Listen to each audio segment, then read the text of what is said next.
Dí Carja, Dí mar teisibh so an ghfuil gach duine go bra agus seo an ceap dearnach ar an tOcras mór. Okay, so ben muid cricnú na topic seo inniu. Na cuite ratha tá agin na tá muid gach ar an tOcras mór idir 8 dedicu cé go hían. But one of the digiship review and ranga katega or hanik ma or an Gaeilge. Na Cilín an focail ma na katega or sort of who and Gaeilge an ulcus ni run urchin dini glorchi no in a wallart de foas. Okay, so ni rushi foas be sort of five wash. Okay, so tichim sheer na Gaeilge ma na Gaeilge. Agus basically point you suggest for skill in a sweetrachta agus 5 uscult lin and cap the shop. Na crutcha raha na fwy yuri and ranga shaw, okay, kajab wine am echo. Well, curry shiv na kushna tiv here de vat na Gaeilge a category, okay? So ruddy anna much grad na curry mujid a couple of category, archimarger na kushna, agus curry mujid a category. So a social de economic no politiciacta, okay, shin na crutcha raha. So parent slide. So today this is our last lesson on the Great Hunger. So this is to finish the topic. And today we are going to review the effects of the Great Hunger and other factors on the Irish language and how this added to the decline of the language. So by the end of the lesson we want them to understand why the Irish language started to decline so rapidly after the Great Hunger. They will look at different factors and they will sort them into categories, into 3 categories overall: social, economic, or political. Okay, so they will have to do to put those different factors into those 3 categories. Okay, it's like a sorting exercise. I also have an extension task for anyone who is really interested in tOcras more, and they can watch the second part of the RTE documentary Hunger that's only on the iPlayer for this week until the 28th. So I advise you all to watch it while you can. So an Aisha Carja Tamadin Yugal Haig are Dexter, okay, to show a word Google Classroom, so Archiveship Shaw and Google Classroom at Ugum Funya JL August JU August and Shaw. Couple of with your class work and Shaw. Chermahi and Taxor and Shin. So Mavroon Shiver and Taxor Shaw. August Mahan Shiv she's Gaji and Lahanak Shaw. Okay, so Tamaj are Lahanak Shaw and tOcras Morshin and Tafavi again in Cook with Shaw. So a new Lehimwood Shaw, Lehimwood and Schluck Shaw, and then Minui May Kj at Talajani Uguf. Okay, so Nurtame Egg Minu Shaw, Brishy May and Fockley Sheets, La Coduliv, Lesh and Gaeilge. Okay. Wooden star hanga Gudlu, the star and the Nini, a Lorian E, August is early and cash and Lesh and Gaeilge. Suskaji and Shea Jaguked, V and Gaeilge or the Changa is Tautis in Europe. Fakuja Ked, but E and Gaeilge Prio hanga the Nushla and Yarn, August and Albin.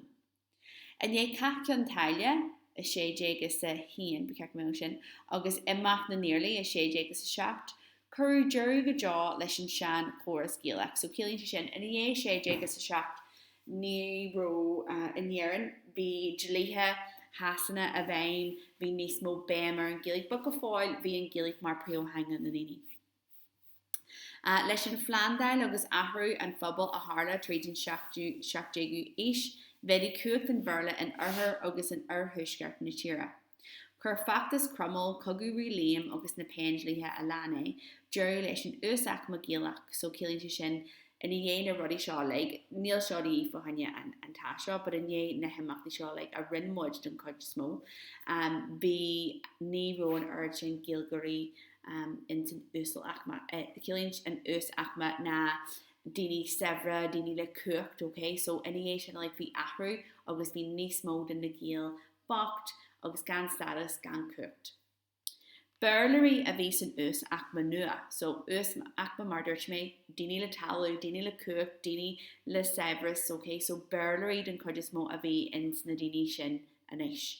August burlery a vis na hakmi grow, snabalcha, so dini le grona, so the shoppy, le monarchana, berla a bhí acu agus na catratha fásta. Céir gur go bhí a Gaeilge go fáil príomh hanga fórhór níl, fagu taobh muoi den rialtas agus den cuachtaí. So seo ra, tí Gaeilge ag na daoine ar an codis mód na daoine in dhearn, but na daoine in dhearn na Gael, tá siad bocht, gan cuacht, gan talú, agus na daoine atá in sa rialtas, na daoine ar lá an talú, na daoine atá in na posna is táchtaí, cén teanga tacu? Berla. Agus bhí sin díart chun na posna táhatá sin ein. Ag dúr an 8 éis bhí 5 bhiliún duine sa tír. In a más, bhí 2 bhiliún Gaeilgeoirí aon teangatha, so cíonn tú sin má tá aon teanga agat, níl agad ach teanga amháin. Agus cén teanga bhí acu Gaeilge. Bhiliún go leith a bhí dáthangach in Gaeilge agus berla, so bhí Gaeilge agus berla acu cosalinne a tá Virginia dáthanga tá gáthanga agin. Agus bhiliún go leith ina berlaí. Fur an taisú teanga seo takeíocht ar an codis món agus catragach, agus ceannarí polytriúla ar nós Donal O'Connell, so seo an Donal O'Connell. So tá agin gur Donal O'Connell gur bhain sé anú sa just an aglaid catragach leis na sagart mar hampel agus ag bailún cís catragach taobh muid a doras an sepal. So an aglaid catragach agus Donal O'Connell, bhí sé sin ar son an taisú seo ó Gaeilge berla. Bhí sé sin ag molú do híine berla a luirt. Shaw sample der Rutherford O'Connell Durche. The superior utility of the English tongue as the medium of all modern communication is so great that I can witness without a sigh the gradual disuse of Irish. So the question ra, facum goldini afrio o Gaeilge berla, tashidi Johnny Shaw mar tashidi art han gull in arja in Cecile han han Matú géirí gro bheith agat nó matú géir gal ar America agus post níos far bheith agat tá berla díart agus is sé sin ra gur dearad sin agus níl sé burtha faúda. Com maile sin, bhí múnú an bherla mar príú aim sna scoilna náisiúnta a buniú an 8 trá híon. So an 8 trá híon scoilna náisiúnta sin an rud a buniú so bun scoilna síar náisce, okay, an 8 trá híon. Agus bhí aim sigur ag an rialtas taobh hir den na scoilna náisiúnta agus bhí siad ag de cólíniú cultúrtha, okay, ar bhuitir na hÉireann. Cilíonn sé sin, yes, rinn siad cilíonn cólíniú ag golisteach ag an tír agus ag ghlathú an talú. But bhí siad ag géir rud ag níos cuachtaí agus níos contartí, níos masan sin na cólíniú cultúrtha, sin ag géirí cultúr sogin is scriosú agus cultúr sacu a bhrú aring, okay? Sin an dói is far hon smachtail ar tír ar bí, ma scriosann tú cultúr sacu agus ma winnan tú teanga sacu agus cultúr sacu agus ma bhrúan tú dá hanga híon. Mar sa cha sin níl tá an cach cailte, ma tá Virginia ag lorte merla, ma tá muid ag smúniú merla, ma tá muid ag leo, for the scríbnarí berla, ag fólam fa star, hasanna, ma tá muid ag garcar, sport hasanna han tamar fad. Well, cén different a Virginia agus na sasnaí, agus heag na sasnaí sin go mór and mór. So bhí siad géirí smachtail ar argaltar scriosú agus cultúr sacu a bhrú aring. So teanga sacu a bhrú aring. So mar hampla, cur an dan seo a dexlór na buistí, so bhí texlór an cos leis an texlór seo ag na buistí ag an am agus bí arthú seo ra gach lá. I thank the goodness and the grace that on my birth have smiled and made me in these Christian days a happy English child. So bhí ar buistí buga airnatha seo ra lá iné le gach eile lá agus idir scoil beidir nar heag siad go dé bhí ra acu mar bhí Gaeilge acu ní mór an berla acu agus bhí ar sin ra a rééis eile aithne lá a géirí chur an a lei tan rialtas aon de cliste fuidir seo tá siad a géirí go mé buistí buga airnatha ag smíniú gur sasna iad gur ceap berla loirt agus an Germany anu ar cultúr sacu agus teanga sacu. Agus a jury, Kajé Harlowy, bei coloniu cultúrtha an bei smachtaigh na sasnaí ar aon ar aithne chud de ar dír agus ar galtar agus Virginia. In a hananta sin, níos más na seo, bualadh buistí nuair leor siad as Gaeilge. So seo an bata scór, okay? So seo an bata a bhí ag múntrí ag an am seo, agus an rud a hála ná, chaith siad cai coideacu an bat a scór haar a bhainil ahan lá, agus nuair a thola his Gaeilge I méal le linn le, gearú ein nó scór ar an písa amid agus thug an muintir buile fanne gach mark ag dearú an le. So bhí seo hartar a bhainil agus mar go leor tú Gaeilge chuir siad lína, okay, ar an bata, agus is ag dearú an le de mar go trí lína agat bhfuil an muintir thu trí ura nó 8 lína agat bhfuil an muintir thu faoi 8. So beidir ceartú sa sinna dhéanana fanne burlarí, but dé mar ceartú bata scór Orchard right when you the Lord Emerla rang the sagam but sinna rud an siad hon dini han paishi bug seo han agla chu arthú Gaeilge Lorch agus bhí seo aonanta dili ar na paishi buga go hair na paishis óga beidir nach go Gaeilge burlar bí sawala ag tiismóí sacu agus ní bh burlar bí acu agus ní hopla Gaeilge Lorch so bhí aglar híní Gaeilge Lorch agus chuir seo asla híní Gaeilge Lorch thosaí sé I géirí ina thosaí sé géirí in de díolta chun dá hanga híon a Lorch, okay? An chuid is mód in na Gaeilge seo cos wintir na tuithe a bhí antú in neisgurt ihir agus thuisgurt na tíra. So chuní na Gaeilge an chuid is mó faoin tú fermirí. Ba bhog nar chu dearú ar fad lá de war an upper swór an 8 de sé agus 10 ní.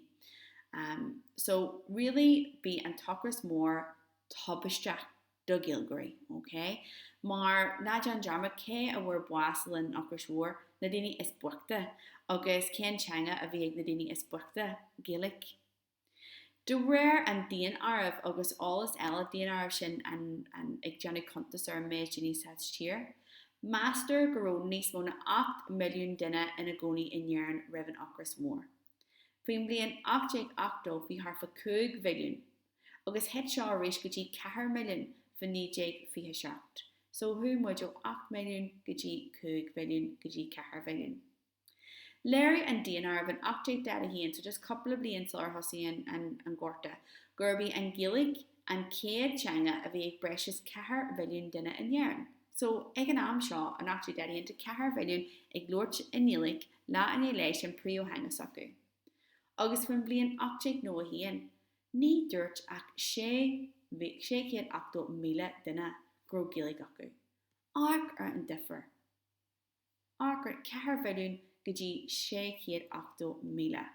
Now beidir go glóirí beidir go couple in nair, not big Gaeilge acu agus nair siad, beidir go nair ar thuúrá go Gaeilge acu ag an fointe seo, mar ag an am an eiscosí daoine ag cheangal an Gaeilge le bachtanas, ní lornach na daoine is buachta Gaeilge, so thosaí sort naira ag teachtar gine as a bheith abal de Gaeilge Lorch agus an am na níorad bhí siad go Gaeilge acu. So treir sé cinúnach a bhíon san 9 go éistan Gaeilge mar sinda. So ní heag a gan a rá, okay? Caithí tú adbhfuil go raibh an tOcras mór ar ceann den na príomh rudaí a chur tús le maith na Gaeilge. Arc ar na figurí sin just tá si dóchréid sin na daoine a bhfuair buaslan Tocras mór Gaeilge a bhí an dún an chuid is mó na daoine a dagan tír America go America nó go Sasna nó go Canada nó chun na Australia ba Gaeilge iad agus dag siad an tír agus ghlach siad an Gaeilge lá. Comáil leis an tionathair a dimmer gorta agus America ar na figurí sin bhí eisiú teanga ar siúil tríd an céad ó Gaeilge burla a masaní bachta de réir mar a saoú an burla dul chun cin eacnamaíocht agus palaitiúil. So bhí seo ag tarnú cabéirbí roimh an gorta go ró daoine i ggéirí ag goladrá an burla Wahu sé gro burla dír tan posta ain, bhí Gaeilge bhí burla dír tan gro thoseacht, bhí burla dír tan galar America man mar ag gro tíir gal haar lar America, bhí burla dír, so bhí níos mó daoine ag chur sim sa burla agus ag fólam burla, agus náid an dearmad leis an bata scór in san scoilna bhí sort daoine ag bhí agla ar Gaeilge Lorch fásta dúr lá láine léir scoil gur a bar Berla a ólam agus náir bú í an Gaeilge. Haci go leor tiismóirí le maith na Gaeilge mar ní acu siad gur bhain buntaiste lehí go háirithe nervhí Berla réitanach faoine dul an cin eacnamaíocht agus galar America ó go Sasna nó America. So has go leor tiismóirí ag ag búlú páisi sacu mar go leir siad inílik, ag molú de fáisi sacu burla lort. A mar dúirt mé had ag neighbor gini mar wahi siad gur cuatha an Gaeilge, de cé có bachtas a bhí tú. So bhí tiismóirí ag ggéir ar fáisi sacu burla a ólam. Beidir nach gur burla bí acu go chuirse breúir ar fáisi sacu Gaeilge burla ólam. Bhí Chanahar an dearcha seo le fecail a bheitgurí an déanaar an 8 nuachain. Comáil leis an titim tabasteach a líon amlan lech lótha na Gaeilge, bhí leidú santasach a géad an na Gaeilgeí faoi 10 mbliana de éis. Ní ruach 3.5 den grúpa faoi te sa tír ar Gaeilgeí iad. Bhí an Gaeilge ar tí a bláis. So na páisi, thu seo go mór bhéim ar na páisi mar thosaí tiismóirí ag stad sin ag loitinéalaigh de fáisi sacu. Dólam si get bag burla an sin thosaí ag loitin mar le páisi sacu agus nuair hálíonn sin. Well, tá muid bunk tá tú drop tachanga a droploid mar monowil tú glórt Gaeilge le de fáistí, den níl an Gaeilge glantan ré ó glún go glún. Right, and nice, caihí sib se, okay, seo na fána a leig ar hannig ma ar an Gaeilge, okay, tá 8 a fá an seo, 8 gúis an seo. Tá mar ggéir ar 3 cearcail móra a haint I bhar leor, politiacht, economiacht agus socialta.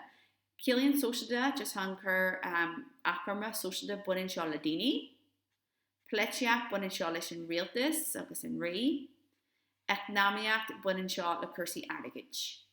Okay, so socialta, daoine, politiacht and rialtas, economiacht seo airgid. So seo 8 gúis agus caithfidh sib sé iad a chuirteach ins na fada seo go bhfuil isco. Now, seo léir id bhéin, seo léir id bhéin, agus fecinn sib go drastíonn siad ar a chéile, so beidir go deacail le ceanháin a bheith pointe le economiacht agus socialta, nó politiacht agus socialta, nó leis an trí ceanar fad. The seo deanta a gin a rééis shell, so taking sib and crack. So everything, and tOcras more, okay? Can category in a Jane shin, okay? Seo rud a winning le dini, okay? Le bia na dini, but fosta bunin tOcras more leis an aspa codjiha or her realtas na Breton file, so bunin sin leis an realtas fosta, agus bunin she mar economic le harigid dini fosta mar níor agad bí acu so sin trí cean mar hampla sin sample maide sin. Bearlas na hoscoilna, okay, so níru ach bearlas na hoscoilna ag an am seo, níru Gaeilge ar bí ins na hoscoilna ag an am seo, okay, so sin fa eile ar thosaí an Gaeilge ag gol an ilcas, no ag mahu. Ever a trí na scoilna náisianta sin an bata scór agus níor cheaga siad Gaeilge ar chorbí, cheaga siad burla wine agus runnig ar lór tú Gaeilge for tú an bata scór. Ever cehar an Aglish agus O'Connell, so bhí an Aglish ag ram agus Donald O'Connell ag móú gini, Berla lort níor lór O'Connell ach Berla le loch lanúna sige, híl sé gur jarrad a bhí an cé gur bhí Gaeilge lífa ag O'Connell, agus bhí sé sinna géirí ar gini Berla lort le gal chun dúiristeach ar chuirsaí economiachta an Aglish fosta. Ever cuig Berla equals grow. Okay, the money grow Berla agad. He did a moral will be Berla dear local huntasi hum grow grow a one mar hampel na farmaha a leg a vd yurt hum grow har shak beoshid leg a merla mar hampla the money go to order where be did a grow ve or Berla ve got lord lesh na dini be a torchins and stuff ditch na harry ditch so be Berla dear for you growna. Concus agus colinu, na céta blianta de na sasni ag chat chasatíir agus ag glacutali sogin agus ag arag a gahimod Berla lort vi seo tarla ó hí Jake Shaska in Ariera, so na céta blianta de concus sin na sasni chat agus ag iarn Berla lort dlíthe sacu Lanston, but war an Gaeilge, okay, giji, an tOcras more, but anéis Mariana Boas agus Emmerka Bachtanis sin sin sin ní Heglan an Gaeilge a chun marvi. An Berla bhí sé an úsachma, so demrode go tú géir bhéid úsachma in sa daoine is sabra in dhearan ag an am na daoine le talú, daoine le cuach na daoine in sa rialtas bhí Gara dirt, bhí Berla dirt, agus fosta bhí beard de bhéad a protestúna fosta mar bhí glór in na pensla go fáil a bhéim, but bhí Berla dirt, fásta. Agus le golar immercha le gol go staisiún American ó sasna bhí berla díart mar ní hiigad den bí hu. Hu golóirí dín sin just na gitabug. Berla nó hu siad le daoine le berla le bíart de ruí nachú berla bí agat.